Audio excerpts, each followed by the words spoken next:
السلام علیکم ورحمۃ اللہ وبرکاتہ۔ بسم اللہ الرحمن الرحیم، الحمد للہ رب العالمین، والصلاة والسلام علی رسول الکریم وخاتم النبیین۔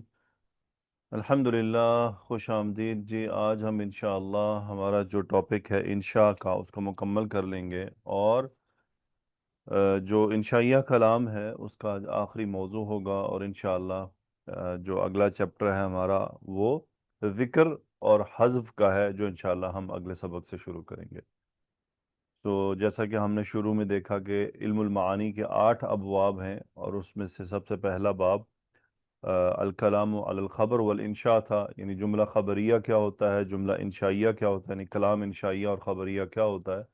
وہ جب تک ہم اس بات کو پہچان نہ لیں، اس کو آئیڈینٹیفائی نہ کر لیں، تو جو اگلے چیپٹرز ہیں وہ صحیح سے سمجھ نہیں آ سکتے، اس لیے ان کا سمجھنا ضروری ہے۔ الحمدللہ ہم مختصراً دیکھ رہے ہیں یہ علم البلاغہ کی جو کتاب ہے دروس البلاغہ، یہ ابتدائیہ ہے، اور یقیناً اس میں بہت ساری جو تفصیل ہے اس کو اوائڈ کیا گیا ہے۔ جس طرح ہر علم کا کوئی نہ کوئی بیسک بک ہوتی ہے، یہ اسی طرح علم البلاغہ کی ایک بنیادی کتاب ہے، تو یقیناً بڑی کتابوں میں اس کی بڑی زیادہ تفصیلات جو ہے وہ موجود ہیں۔ تو انشاءاللہ ایک دفعہ ہم اس کو اگر بیسک کو سمجھ لیں گے تو پھر بڑی چیزوں کو بھی سمجھنا ہمارے لیے آسان ہو جاتا ہے بفضل اللہ۔ جو استعمال و حروف الندا ہے، یعنی حروف ندا کا جو استعمال ہے اس کو ہم نے دیکھا۔ اب جیسا کہ مسلسل ہم علم البلاغہ میں دیکھ رہے ہیں کہ یہ بات ضروری ہے کہ بہت ساری جو چیزیں ہیں ان کا استعمال، بہت سی ادوات ہیں وہ نارمل سے ہٹ کر آتی ہیں۔ ایک تو ان کا اصل استعمال ہوتا ہے، لیکن اس کے علاوہ بھی وہ دیگر مقاصد کے لیے استعمال ہوتی ہیں۔ مثلا اگر ہم ایک یعنی ایک اردو کا لفظ لے لیں، اردو کا لفظ ہے جناب۔ اب جناب انتہائی احترام کے لیے استعمال ہوتا ہے، جناب فلان صاحب کیسے ہیں آپ۔ لیکن کبھی کبھی یہی جناب انداز بدلنے سے طنز میں چلا جاتا ہے، جیسے جناب آپ سے کہا تو تھا، اب یہاں بندہ احتراماً نہیں کہہ رہا بلکہ وہ ناراضگی میں کہہ رہا ہے، لیکن جناب استعمال کر رہا ہے۔ تو ایک ہی لفظ ہوتا ہے، انداز جو ہے وہ اس کو کبھی اصل معنی سے نکال کر دوسرے اغراض میں لے کر چلا جاتا ہے۔ تو اسی طرح وَقَدْ تَخْرُجُ أَلْفَاظُ النِّدَاءِ عَنْ مَعْنَاهَا الْأَصْلِيِّ، یعنی کبھی کبھی جو ندا کے جو اصل الفاظ ہیں، جو اصل ادوات ہیں، وہ اپنے اصل معانی سے نکل کر دوسرے معانی میں چلے جاتے ہیں، لِمَعَانٍ أُخَرَ تُفْهَمُ مِنَ الْقَرَائِنِ، جنہیں قرائن سے سمجھا جا سکتا ہے، یعنی جنہیں کانٹیکس سے ہم سمجھ لیتے ہیں کہ یہاں اس کا مقصد ندا نہیں تھا۔ جیسا کہ ہم نے ندا میں دیکھا کہ ندا کہ جب حروف استعمال کیے جاتے ہیں تو منادا ہوتا ہے، اور اس کے بعد مقصد کیا ہوتا ہے، یا تو امر ہوگا یا نہیں ہوگا، یا کوئی امپورٹنٹ شرعی حکم دیا جائے گا، اس طرح کی بات ہوگی۔ لیکن اگر حرف ندا بھی آیا ہے، منادا بھی ہے، لیکن اس کے بعد ہمیں لگتا ہے کہ یہ منادا ہو نہیں سکتا، تو اس کا مطلب وہ اصل میننگ میں استعمال نہیں ہو رہا، وہ اپنے اصل میننگ سے ہٹا ہے۔ اس کتاب میں انہوں نے 4 اس کو 5 کا تذکرہ کیا ہے، لیکن بعض بڑی کتابوں میں اس کا اور بھی تذکرے موجود ہیں۔ انہوں نے اس میں سے، چونکہ یہ بیسک کتاب ہے، دیکھیں ہوتا یہ ہے کہ اگر ہم اس ٹاپک کو اتنا سمجھ لینا کہ اچھا یہ ایسے ہوتا ہے اور اس کے جو غیر اصلی استعمال ہیں وہ موجود ہیں، تو ہمارا ذہن کھل جاتا ہے، مزید چیزوں کو ایکسیپٹ کرنے کے لیے تیار ہو جاتا ہے۔ لیکن دنیا کے کسی بھی نالج کو اٹھا لیں، کیا ایسا ہوتا ہے کہ انتہائی ابتداء میں بڑی لمبی لمبی تفصیل ہو؟ کبھی بھی نہیں، کسی بھی علم میں ایسا نہیں ہوتا۔ دنیا کا کوئی بھی نالج لے لیں، اس کی ایک ابتداء ہوتی ہے، اس کے سٹیپس ہوتے ہیں، اس کی سیڑھیاں ہوتی ہیں جو آہستہ آہستہ چڑھی جاتی ہیں۔ الاغراء، اغراء کا مطلب ہوتا ہے ابھارنا، کسی کو موٹیویٹ کرنا۔ الزجر، زجر توبیخ، یعنی خود کو کوسنا، کسی اور کو کوسنا۔ التحیر والتزجر، یعنی حیرت اور بے قراری، پریشانی۔ التحسر والتوجع، یعنی حسرت اور درد کی کیفیت۔ اور التذکر، یعنی یاد دہانی، کسی کی پرانی جو ماضی کی یادوں میں جانا۔ یہاں پر انہوں نے 5 کا تذکرہ کیا: الاغراء، الزجر، التحیر، التزجر، التحسر، التوجع، التذکر، یعنی حرف ندا آئے جو اپنے اصل معنی سے ہٹ کر آئے تو پھر دیکھنا ہوگا کہ وہ کس میننگ میں استعمال ہو رہا ہے۔ مثلا ہم پہلا لیتے ہیں الاغراء۔ اغراء میں انہوں نے اگزامپل دی ہے کل اغرائی، جیسے کہ اغراء کا مطلب ہے کہ ابھارنا، موٹیویٹ کرنا۔ نحو قولک، یعنی جیسا کہ آپ کا کہنا، لمن اقبل یتظلم، یعنی ایسا آدمی آیا جس پر ظلم ہوا ہے اور آپ اسے پکارتے ہیں یا مظلوم، اے مظلوم۔ اب آپ اسے پکار رہے ہیں اور آپ نے مظلوم منادہ استعمال کیا ہے۔ یہاں اس کا مقصد یہ نہ اس کا نام ہے، نہ آپ یہ ہم یہ یعنی گارنٹی کر رہے ہیں کہ اس پر ظلم ہوا، بلکہ یہاں اس کو اس انداز میں پکار کر موٹیویٹ کرنا مقصد ہے کہ یا مظلوم، اپنا ظلم بیان کرو، تم پر جو ظلم ہوا ہے اس کو واضح کرو۔ دیکھیں ہم نے کیسا کہا کہ اصلاً استعمال حرف و ندا کا کیا ہوتا ہے، یا تو امر ہوگا یا نہیں ہوگا، یا کوئی شرعی حکم بتایا جائے گا، یا استفہام ہوگا۔ لیکن یہاں وہ بتانا چاہ رہے ہیں کہ کبھی کبھی ہم حرف ندا استعمال کرتے ہیں اور منادہ جو ہمارا ہوتا ہے وہ ان چاروں مقاصد میں سے نہیں ہوتا، ہمارا یہ چاروں میں سے کوئی مقصد نہیں ہوتا، بلکہ اس کے علاوہ غیر اصلی مقصد ہوتا ہے۔ بس یہاں جو انہوں نے علماء البلاغہ نے اس ایگزامپل کی ایکسپلینیشن یہ دی ہے کہ یہ ایکسپلینیشن کا مطلب ہے کہ آپ پکارتے ہیں یا مظلوم، یعنی اے مظلوم، اب آپ اسے موٹیویٹ کرنا چاہ رہے ہیں کہ جو تم پر ہوا ہے اس کے حق، اس کے لیے کھڑے ہو، اپنے اوپر ظلم کو برداشت نہ کرو، بلکہ اپنے حقوق کے لیے بولو، اپنے لیے کھڑے ہو، اپنے مسائل کو حل کرو، موٹیویٹ کرنا۔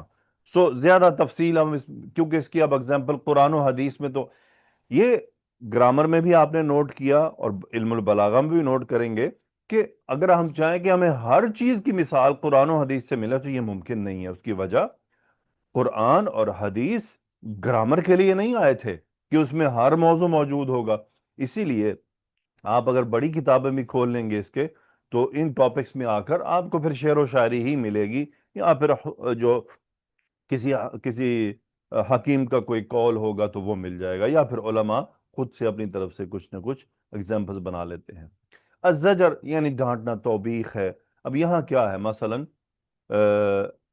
ایک انہوں نے شعر دیا ہے اور شعر میں حرف الندا استعمال ہوا ہے لیکن اس کا مقصد اصل نہیں ہے۔ مثلا شعر کیا ہے، افؤادی مثل متاب علما تصح والشیب فوق رأسی علما۔ اب یہاں انہوں نے اپنے دل کو پکارا ہے، یعنی ایک آدمی ہے وہ بوڑھا ہو گیا ہے یا ہو رہا ہے اور وہ اپنے دل کو پکارا، افؤادی، اے میرے دل، مثل متابو، کب توبہ کا ٹائم ہے، علما تصحو۔ اب یہ علما، اب دیکھیں دو علما ہے، سبحان اللہ، عربک لینگویج کمال ہے۔ پہلا علما اور ہے اور دوسرا علما اور ہے۔ پہلا علما ہے لما، حرف استفہام، لما حرف الجزم اور نفی، یعنی کیا ابھی تک، تصح ہو، واو ڈراپ ہو گیا، یہاں پہ مجزوم ہوا ہے، سو مخاطب ہے، تصحو کا فائل انتا جو کہ دل کی طرف پکار رہا ہے وہ، افؤادی، اے میرے دل، مثل متابو، کب توبہ ہے، علما تصحو، ابھی تک تمہیں ہوش نہیں آیا، والشیب فوق رأسی علما، یہاں علما ہے، علما یلم کا مطلب ہے کوئی چیز اتر آنا، کوئی چیز حاصل ہو جانا، والشیب فوق رأسی علما، اور جو بڑھاپا ہے وہ میرے سر کے اوپر اتر چکا ہے۔ یعنی اب یہ کیا ہے، بیسیکلی توبیخ ہے، زجر ہے، دل کو ایک طرح سے یعنی ڈانٹ کر اس کو سنا کر موٹیویٹ کیا جا رہا ہے کہ یار اب تو بوڑھے ہو گئے ہو، اب تو تمہیں توبہ کرنی چاہیے۔ پکار کس کو رہا ہے؟ دل کو۔ کیا دل سنتا ہے؟ کیا دل ایسی چیز ہے جس سے کوئی انسان مخاطب بنائے؟ تو یہاں اب حرف و استفہام حرف و ندا استعمال ہوا ہے، تو کیا یہ حرف و ندا یہاں اپنے اصل میننگ میں استعمال ہوا ہے؟ بالکل بھی نہیں۔ تو یہ وہ اپنے اصل معانی سے ہٹ گیا۔ مقصد کیا تھا؟ اپنے دل کو ذرا سنا رہا ہے بندہ، افؤادی مثل متاب علما، تمہیں ابھی تک عقل نہیں آئی ہے، ابھی تک تمہیں ہوش نہیں آیا ہے، اے میرے دل۔ تو یہ ہے الزجر۔ التحیر والتزجر یعنی انسان کا حیرت زدہ ہو جانا۔ کیا ہے؟ اگزامپل دیے انہیں، آیا، اب آیا کیا ہے؟ حرف النداء ہے للبعید، آیا منازل سلما، اب یہاں سلما بندی کا نام ہے، منازل یعنی جگہیں، مکان، رہنے کی جگہیں۔ ایا منازل سلما این سلما کی، یعنی ایک آدمی گیا، اس نے پرانا اپنی محبوبہ کا گھر دیکھا، یہاں وہ رہا کرتی تھی، اب گھر بے آباد ہو گیا، بنجر ہو گیا، اب وہ گھروں کے قریب بیٹھ کے گھروں کو پکار رہا ہے، ایا منازل سلما این سلما کی، یعنی اے سلما کے گھروں، اے سلما کی منزلوں، اے سلما کے مسکنوں، کہاں ہے سلما؟ اب یہاں وہ پکار رہا ہے گھروں کو، مقصد کیا ہے؟ بیسیکلی وہ پریشانی میں ہے، اس کو تکلیف ہوئی ہے دیکھ کر، وہ گزر رہا تھا، اس کو یاد آیا یہاں اس کی محبوبہ رہا کرتی تھی۔ وَيَكْثُرُ هَذَا، انہوں نے کتاب میں پھر لکھا، وَيَكْثُرُ هَذَا فِي نِدَاءِ الْأَطْلَالِ وَالْمَطَايَا وَنَحْوَهَا، یعنی اس طرح کی جو ندا ہے نارملی وہ استعمال ہوتی ہے، یہ جو انداز ہے، اطلال کا تلن کو کہتے ہیں، یعنی جو ٹیلے ہوتے ہیں جہاں سے بیٹھ کے انسان نظارے کرتا ہے اور وہ پھر بیٹھ کر وہاں سے کوئی پرانی چیزیں دیکھ کے پکار لگاتا ہے۔ والمطایا، یہ مطیتن کی جمع ہے اور اس کا مطلب ہوتا ہے بیسیکلی سواری، یعنی چاہے وہ گھڑ سواری ہو یا کوئی اونٹ کی سواری ہو تو وہ سواری کا ہوتا ہے، تو ان میں استعمال ہوتا ہے یہ جو انداز ہے۔ بہرحال زیادہ تر یہ شعر و شاعری میں ہے، تو ہمارا مقصد شعر و شاعری بالکل نہیں ہے، اس لیے ہم کوئی اتنا اس پہ سر دیوار میں نہیں ماریں گے، we'll keep it easy and simple۔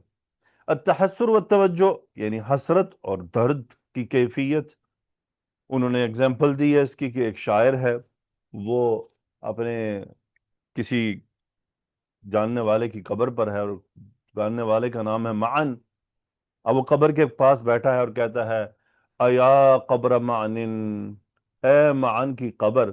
اب کیا قبر کوئی ایسی چیز ہے جو مخاطب ہو اور پھر وہ تکلم کرے اور پھر اس کو حرف ندا بھی لگایا جائے؟ بیٹھا سامنے ہے، پھر اچھا دیکھیے پھر استعمال کون سا کیا، دور کا، یقیناً قبر نے جواب نہیں دینا تو دور کا ہی ہوگا۔ ایا قبر معن کیف واریت جودہ وقد کان منہ البر والبحر مترعا،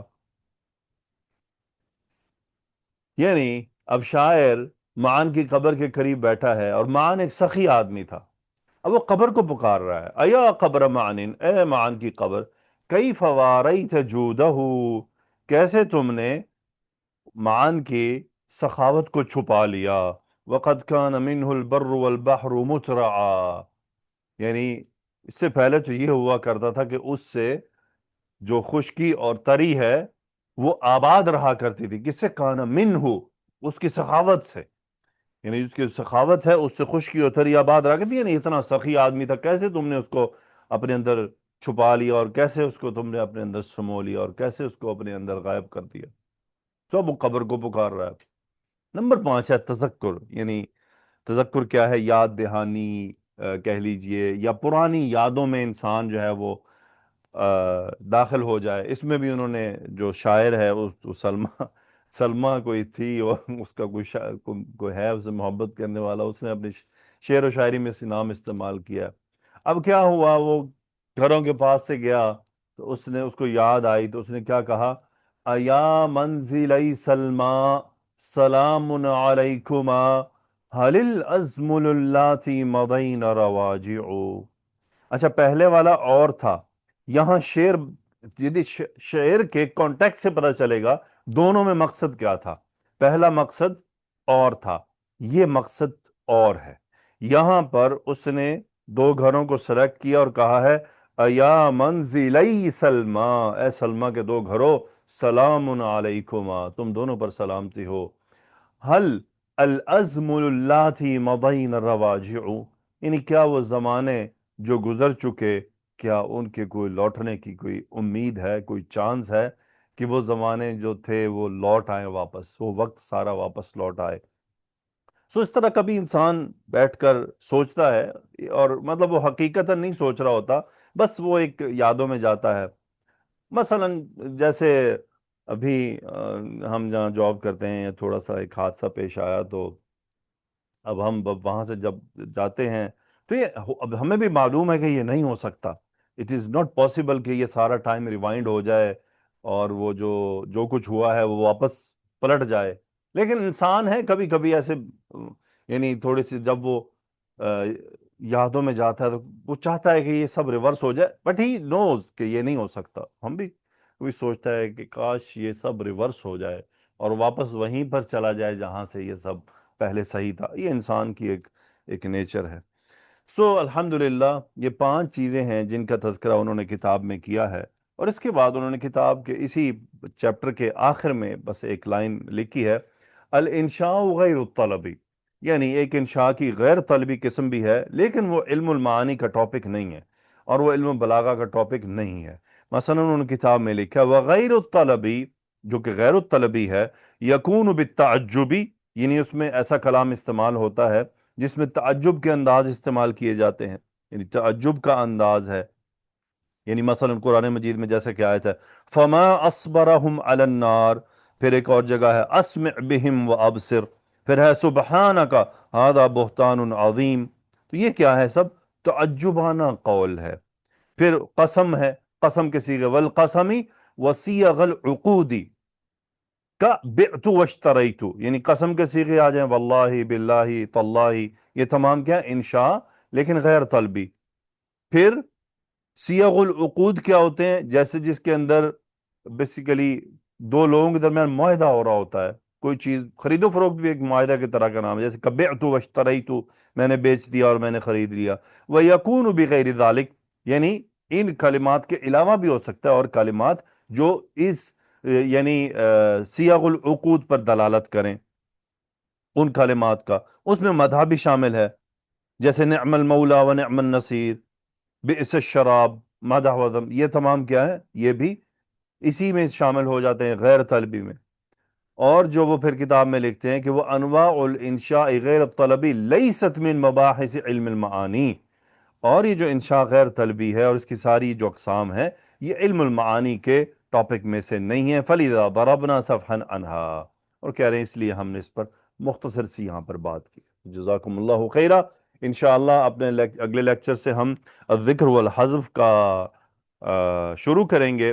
اس کتاب میں جو انہوں نے الذکر والحذف اور اس طرح کے جو ٹاپک کا جو راستہ اختیار کیا ہے، جو انداز اختیار کیا ہے، یہ علم البلاغہ کے نارمل راستے سے ہٹا ہوا ہے، جس پر انشاءاللہ ہم اگلے سبق پر بات کریں گے کہ کیسے اس کتاب کے رائٹر نے جو علم البلاغہ کا کہ علماء کا جو انداز ہے، سٹینڈرڈ انداز، اس سے مختلف راستہ اختیار کیا ہے. چونکہ یہ مختصر ہے اس لیے انہوں نے یہ راستہ اختیار کیا. تو انشاءاللہ اس پر ہم اگلے سبق میں بات کریں گے. تو دعاؤں کی درخواست ہے، اللہ سبحانہ و تعالی ہمیں سیکھنے کی توفیق عطا فرمائے. آمین. سبحانک اللہم و بحمدک، اشہد ان لا الہ الا انت، استغفرک و اتوب الیک. اللہم صلی وسلم علی نبینا محمد. آمین یا رب العالمین. السلام علیکم ورحمۃ اللہ وبرکاتہ.